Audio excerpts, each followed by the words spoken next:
आज हम करेंगे difference between corrosion and rancidity. तो सबसे पहले पढ़ते हैं कि कोरोजन क्या होता है।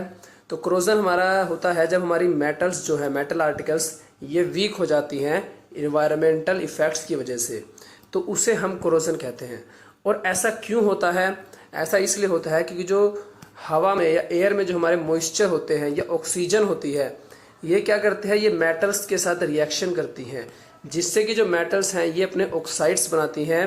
और ऑक्साइड्स बनाने की वजह से जो हमारी मेटल है ये अपनी प्योर फॉर्म में नहीं रह पाती, और जो हमारे मेटल आर्टिकल्स हैं ये वीक होने लगते हैं, और इस प्रोसेस को हम कोरोजन कहते हैं।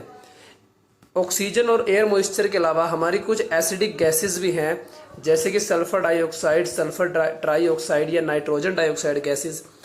ये गैसेस भी हमारी मेटल आर्टिकल्स के साथ रिएक्ट करती हैं, क्योंकि हमारी जो मेटल्स हैं रिएक्टिव होती हैं।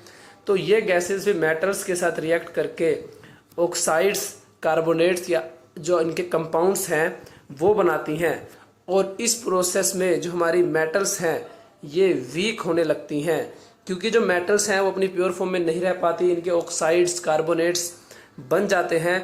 तो इस वजह से जो आर्टिकल्स हैं ये हमारे वीक होने लगते हैं, और इस प्रोसेस को हम कहते हैं कोरोजन। इसका जो हमारा जनरल लाइफ का एग्जांपल है वो आप ले सकते हैं रस्टिंग ऑफ आयरन, क्योंकि जब आयरन को हम अगर भाषा में बोले तो आयरन को जंग लगते हुए, लोहे को जो जंग लगना है, ये बेसिकली हम सभी ने देखा है ये एग्जाम्पल। इसमें क्या होता है, जो आयरन है वो ऑक्सीजन और एयर मॉइस्चर्स या वाटर्स के कांटेक्ट में आता है या उनसे जब रिएक्ट करता है, तो आयरन के ऊपर एक ब्राउन कलर की जो है रस्ट या जंग की एक लेयर चढ़ जाती है, जिसे हम रस्टिंग ऑफ आयरन भी कहते हैं। और रस्टिंग ऑफ आयरन जो है ये हमारा कोरोजन का ही एक एग्जाम्पल है। तो चलिए अब देखते हैं रेंसिडिटी क्या होता है। तो हमारा जो रेंसिडिटी का प्रोसेस है ये भी कोरोजन की तरह ही है। इसमें क्या होता है, जो हमारी फूड आर्टिकल्स हैं ये भी एयर में जो हमारी ऑक्सीजन या अदर गैसेस हैं उनके साथ रिएक्ट करके ऑक्सीडाइज हो जाती हैं, जिससे कि उनके कलर, स्मेल और टेस्ट में चेंजेस आने लगते हैं, और इस प्रोसेस को हम कहते हैं रेंसिडिटी।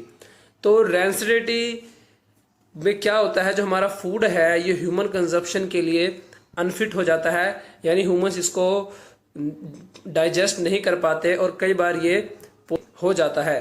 रेंसिडिटी जो होती है बेसिकली हमारे फूड के ऑक्सीडेशन की वजह से होती है, और ऐसा तब होता है जब हम अपने फूड को लंबे समय के लिए जो है छोड़ देते हैं। तो उसमें क्या होता है, जो फूड में हमारे प्रेजेंस होते हैं ऑयल्स या फैट्स या प्रोटीन्स, ये एयर में जो हमारी गैसेस होती है उनके साथ रिएक्ट करते हैं और ऑक्सीडाइज्ड हो जाते हैं। तो चलिए अब देखते हैं कि आप अपनी फूड आइटम्स को रेंसिडिटी से कैसे प्रिवेंट कर सकते हैं। तो रेंसिडिटी से प्रिवेंट करने के लिए अगर हम अपने फूड आइटम्स को एयर टाइट कंटेनर्स में रखेंगे तो इससे क्या होगा, जो हमारे फूड आर्टिकल्स हैं इनका जो है एयर से कॉन्टैक्ट जो है वो ख़त्म हो जाएगा, और जिससे कि हमारी फूड आइटम रेंसिडिटी से प्रिवेंट हो जाएंगी। इसके अलावा अगर हम अपने फूड आइटम्स में एंटीऑक्सीडेंट्स का यूज़ करें तो एंटीऑक्सीडेंट्स क्या करेंगे, ये हमारे जो ऑक्सीडेशन की रेट होती है इस रेट को इसको स्लो डाउन कर देंगे, जिससे कि जो हमारा फूड आइटम्स है वो कुछ समय के लिए ऑक्सीडाइज होने से प्रिवेंट हो जाएगा।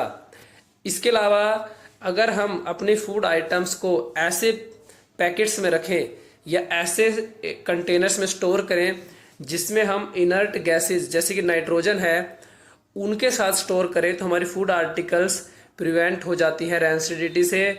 जैसे कि जो हमारे चिप्स के पैकेट होते हैं इनमें नाइट्रोजन गैस फिल होती है, और नाइट्रोजन गैस जो है वो इंश्योर करती है कि जो हमारे चिप्स हैं वो रेंसिडिटी से प्रिवेंट रहें।